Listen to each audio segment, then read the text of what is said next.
Hey, good morning, everyone. Just wanted to put out a quick video here on some of the stuff that's going on about the NAR settlement, the lawsuit, the Department of Justice, all that kind of stuff. We don't have a lot of answers yet, but I can tell you what I do know so far. Right now, there's been an agreement, and hasn't been approved by the court yet, but there's been an agreement that NAR is going to pay a fine of $418 million over the next 4 years to settle out this lawsuit. Probably the biggest thing that affects us is, in addition to that, they are no longer going to be able to show an offer of buyer broker compensation in the MLS. So where we've always seen it be whatever the buyer broker commission is, 2.5%, 3%, whatever the number is, that's not going to be in there anymore. Now, we don't have a workaround around that yet. What I imagine is going to happen is that NAR, and locally ECAR and the MLS, they're going to have some forms that somehow we can get the information out to all the other agents on if we're offering a buyer broker commission on our listings, so that we're not getting inundated with phone calls from buyer agents saying, is there a co-broke on this? It's right now it's up in the air.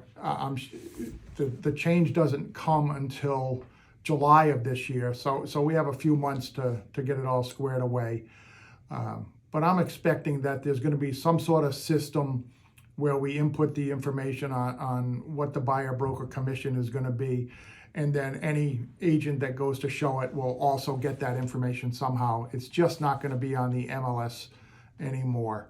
But whether that's a commission agreement that gets sent out to everybody, somehow the word's going to get out, so we're not forced to call 10 listing agents if we're doing 10 showings that day to find out what the co-broke might be. Going to be a learning curve, going to be some frustration with the change, no doubt, but it's also going to be an opportunity.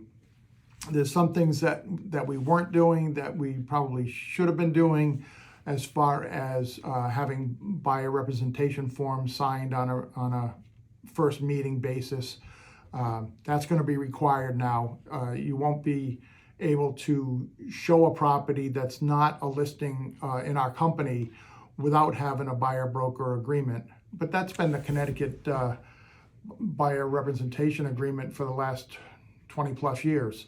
So it's not different, other than it's going to be top of mind, and we're going to be doing that now.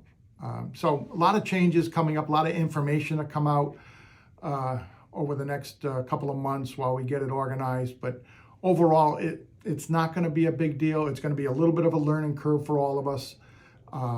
But there's also an opportunity here. Some of the positive things that come out of it, listening to some of the real estate coaches and some of the real estate gurus, if you will, they're seeing it as a tremendous opportunity for good agents, really to separate themselves from say, professional versus amateur,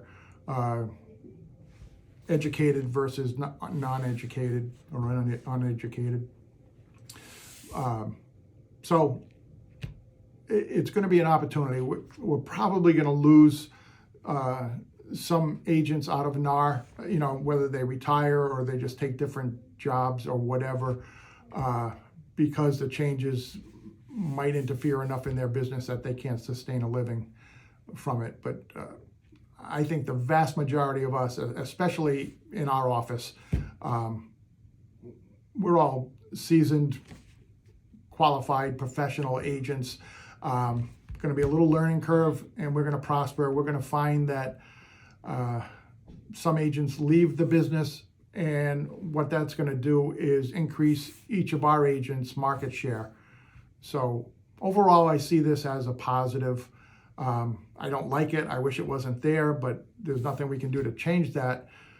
But overall, it's going to be a positive for the industry, and I think a positive for us at RE/MAX on the Bay. So Let me know if you have any questions. I'm going to be gathering up more information as it comes out, but I didn't want to wait 3 weeks to the next monthly meeting to give you what I know so far. So I'll talk to you all soon. Thanks.